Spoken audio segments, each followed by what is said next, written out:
आपका मेरे चैनल में स्वागत है। आज हम लोग अपने इस वीडियो में ट्रिग्नोमेट्रिक टेबल से रिलेटेड क्वेश्चंस करेंगे, क्योंकि पूरे ट्रिग्नोमेट्री में ये टेबल जो है बहुत ही इम्पॉर्टेंट है, ठीक है, और इसको याद रखना भी बहुत इम्पॉर्टेंट है। तो इसको याद रखने का तो टेक्निक भी है, लेकिन फिर भी बच्चे भूल जाते हैं। लेकिन आप जब इससे रिलेटेड क्वेश्चंस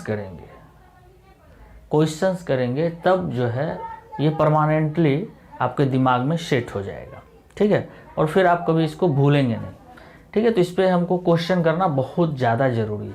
तो चलिए हम लोग क्वेश्चंस को शुरू करते हैं। फर्स्ट क्वेश्चन अगर देखें, फर्स्ट क्वेश्चन, ठीक है, तो ये एक सिंपल सा क्वेश्चन लेते हैं। 2 इंटू साइन 30 इंटू कॉस 30, ठीक है। तो देखिए 2 इंटू साइन 30 का आप टेबल में वैल्यू देखेंगे तो 1/2 होता है। फिर इंटू कॉस 30 का वैल्यू देखिए आप तो √3/2 होता है। टेबल में निकाल के देख सकते हैं। तो ये 2 कैंसिल हो गया, तो बच गया आपको सिर्फ √3/2, यानी इस क्वेश्चन का आंसर क्या हो गया, √3/2। तो देखिए कितना आसान था। अगर आपको टेबल याद है तो इजीली बना सकते थे, अगर नहीं याद है तो फिर इसको बनाना बहुत ही मुश्किल होगा, ठीक है जी। नेक्स्ट क्वेश्चन देखते हैं। Cos square 60 minus sine square 60। तो कॉस 60 का वैल्यू कितना होता है, 1/2। 1/2 का ये स्क्वायर हो गया, क्योंकि कॉस स्क्वायर 60 है, तो कॉस 60 का वैल्यू हम लोग जानते हैं 1/2 होता है। फिर 1/2 का ये स्क्वायर हो गया। फिर माइनस साइन 60 कितना होता है, √3/2। फिर इसका भी स्क्वायर आप देख लीजिए है, तो स्क्वायर कर लिए। अब इसको सॉल्व करते हैं। 1/2 का स्क्वायर कितना हो गया, 1/4, माइनस √3/2 का स्क्वायर हो गया 3/4। तो फिर आप इसको अगर सॉल्व करें तो क्या हो जाएगा, 4 1 माइनस 3, तो -2/4 हो गया। और इसको कैंसिल आउट करेंगे तो -1/2। तो ये आपका आंसर हो गया जी। सेकेंड क्वेश्चन का ये आंसर हो गया और फर्स्ट क्वेश्चन का ये आंसर हो गया। तो देखिए कितना आसान था। सिर्फ आपको ट्रिग्नोमेट्रिक टेबल याद है तो इस क्वेश्चन को आसानी से बना सकते थे। अगर नहीं याद है तो फिर बनाना असंभव, इम्पॉसिबल है बगैर उस। चलिए अब हम लोग थर्ड क्वेश्चन को देखते हैं। 2 कॉस स्क्वायर 30 माइनस 1 अगर हम लोग करें तो देखिए 2 कॉस 30 का वैल्यू कितना होता है, याद करिए आप लोग, √3/2। इसका स्क्वायर -1, ठीक है। 2, अब ये आप √3/2 का अगर स्क्वायर करेंगे तो 3/4 हो जाएगा।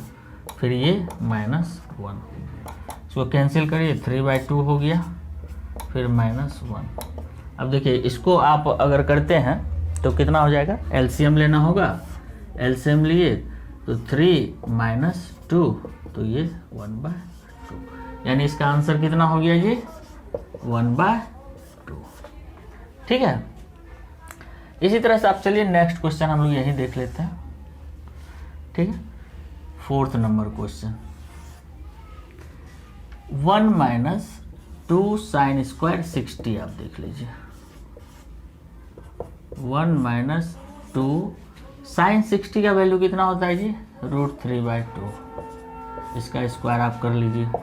फिर 1 - 2 इंटू ये देखिए 3/4 हो जाएगा, इसको कैंसिल कर लीजिए, 2 हो गया, यानी 1 - 3/2। एलसीएम आप लेते हैं, 2 हो गया, फिर 2 - 3 यानी -1/2।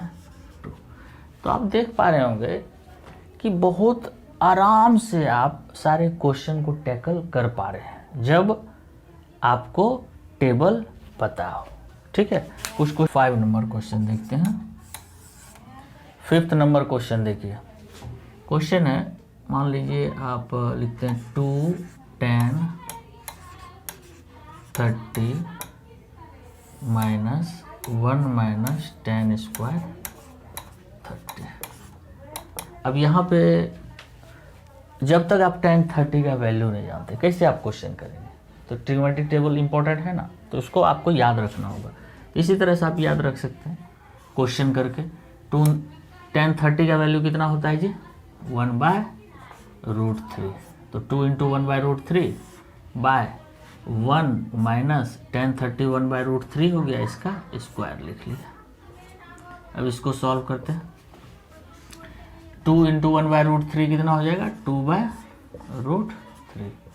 फिर नीचे चलिए 1 - 1/√3 का स्क्वायर करेंगे तो 1/3 हो जाएगा। अब चलिए इसको हम लोग सॉल्व करते हैं। 2/√3 हो गया ऊपर न्यूमरेटर में। डिनोमिनेटर में अगर आते हैं तो एलसीएम आपको लेना पड़ेगा। 3 एलसीएम आएगा और 3 × 1 हो गया 3 - 1। अब इसको देखते हैं क्या होता है। 2/√3 और ये 3 ऊपर चला जाएगा और नीचे में 3 - 1 2 हो जाएगा। तो ये तो कैंसिल हो गया जी। और ये अगर आप सॉल्व करेंगे तो 3 को आप लिख सकते हैं √3 × √3 और नीचे में है डिनोमिनेटर में √3, ये कैंसिल हो गया, बचा √3। तो ये आपका आंसर हो गया। ठीक है, तो ये 5 नंबर क्वेश्चन हुआ। अब हम लोग 6 नंबर क्वेश्चन को देखते हैं। Question 1 - 10 square 60 by 1 + 10 square 60।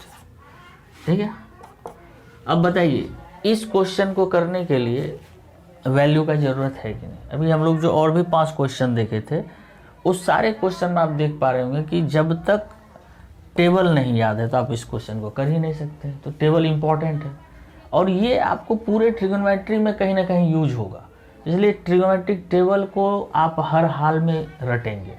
और रटने का बेस्ट तरीका है कि आप उस पर बेस्ड बहुत सारे क्वेश्चन करिए। जितना ज़्यादा आप क्वेश्चन करेंगे आप उतना बढ़िया से याद रख रहे हैं। बाकी आप मेरे जो है वीडियो को वॉच कर सकते हैं जिसमें मैंने थोड़ा ट्रिक बताया है। उस ट्रिक से भी आप, उस ट्रिक के मदद से भी आप जो है ट्रिग्नोमेट्रिक टेबल को याद रख पाएंगे, तो उसको भी वॉच करिए। चलिए इस क्वेश्चन को हम लोग देखते हैं। देखिए 1 - 1060, 1060 का वैल्यू √3 का स्क्वायर हो गया जी, बाय 1 + 1060 फिर √3 इसका स्क्वायर हो गया। तो 1 - ये 3 हो गया, √3 का स्क्वायर तो 3 हो गया, 1 + 3 हो गया, तो ये हो गया -2। ठीक है, और ये हो गया आपको 4। तो अगर आप इसको सॉल्व करते हैं तो -1/2। देखिए ये आंसर हो गया जी। कितना आसान हो गया। अगर आप वैल्यू ट्रिग्नोमेट्रिक टेबल वाला जो है सारे ट्रिग्नोमेट्रिक रेशियोज का वैल्यूज याद रखें डिफरेंट एंगल पे, तो फिर ये इस क्वेश्चन को बनाना बहुत ही आसान हो जाता है। 7th नंबर क्वेश्चन में चलते हैं। 7th नंबर क्वेश्चन आप देख लो। cos स्क्वायर 30 + sin स्क्वायर 30 हम लोग करते हैं। बताइए क्या होगा? बताइए, सोचिए, बनाइए, बताइए क्या होता है। चलिए बताते हैं। cos 30 का वैल्यू सबसे पहले आप रखिए। cos 30 का वैल्यू कितना होता है जी? √3/2, इसका स्क्वायर हम लोग कर लिया, प्लस sin 30 का वैल्यू 1/2, इसका स्क्वायर कर लिया। अब इसको सॉल्व कर लेते हैं। ये हो गया 3/4, √3/2 का स्क्वायर करेंगे तो 3/4 हो गया, प्लस 1/2 का स्क्वायर करेंगे तो 1/4। अब इसको आप सॉल्व करेंगे तो 4/4 हो जाएगा जो कि 1 होगा। ये एक आंसर हो गया। ठीक है, अब हम लोग 8वां नंबर क्वेश्चन करते हैं। 8वां नंबर क्वेश्चन आप देखिए, ये एक क्वेश्चन लेते हैं हम लोग। कुछ भी आप लिखिए, सॉल्व कर सकते हैं, इसमें कोई दिक्कत नहीं, बस टेबल आपको याद रहना चाहिए। 2 10 45 बाय 1 प्लस 10 स्क्वायर 45। ठीक है जी, ये क्वेश्चन है। अब देखिए इसको सॉल्व अगर करना है तो क्या करना होगा, 1045 का वैल्यू लिखना होगा। तो 2 इंटू 1, नहीं 1045 का वैल्यू देखिए आप टेबल में तो 1 मिलेगा आपको, बाय 1 प्लस 1045 1 हो गया, इसका स्क्वायर करना है यानी 1 का स्क्वायर। ठीक है, फिर 2 इंटू 1 2 हो गया, फिर 1 प्लस ये 1 का स्क्वायर तो 1 ही होगा 2, तो फिर 2 बाई 2 1 हो गया। देखिए इसका आंसर क्या आ जाएगा जी, 1 आ जाएगा। ठीक है, तो इस क्वेश्चन को आप देख पा रहे होंगे। दूसरे क्वेश्चन में चलते हैं। चलिए क्वेश्चन लेते हैं, sine 60 into sine 30 plus cos 60 into cos 30। देखते हैं इसका क्या वैल्यू मिलता है। साइन 60 क्या होगा, वैल्यू रखिए। साइन 60 का वैल्यू आपको पता होगा √3/2 होता है, इंटू साइन 30 1/2 होता है, फिर प्लस कॉस 60 कितना होता है जी, कॉस 60 कितना होता है सोचिए 1/2, और कॉस 30 √3/2। अब इसको सॉल्व करते हैं। तो ये देखिए इसको मल्टीप्लाई जब करेंगे तो √3/4 हो जाएगा, फिर प्लस 1 इंटू √3 ये /4। ठीक है, अब इसको अगर हम लोग सॉल्व करें तो एलसीएम लेना होगा ऑब्वियसली। ठीक है ना, ये एक रैशनल नंबर की तरह ट्रीट कर रहा है p/q के फॉर्म में, तो इसको जोड़ने के लिए हम लोग क्या करेंगे, डिनोमिनेटर का एलसीएम लिए। 4 एलसीएम आया, फिर 4 से इसमें डिवाइड किया 1 इंटू √3 प्लस ये भी √3, ये हो गया 2 इंटू √3/4, क्योंकि √3 प्लस √3 2√3 हो गया, फिर इसको डिवाइड कर लिए, ये आ गया आपको √3/2। ठीक है, तो समझ पा रहे हैं ना आप कि कितना इम्पोर्टेंट है टेबल को याद रखना। मैं बार बार आपको बोल रहा हूँ कि आप जब तक टेबल को याद नहीं रखेंगे ना तो ट्रिगोनोमेट्री में बहुत दिक्कत होगा। पूरा एक चैप्टर मिलेगा इस टेबल पे, तो उस चैप्टर को लगाने के लिए आपको टेबल को याद रखना बहुत इम्पोर्टेंट है। और ये चैप्टर का यूज पूरे ट्रिगोनोमेट्री में मिलेगा, कहीं भी ये क्वेश्चन में आ जाएगा, किसी का वैल्यू का ज़रूरत पड़ जाएगा, तो जब तक टेबल याद नहीं रहे तो कैसे आप निकालेंगे। ठीक है जी, तो चलिए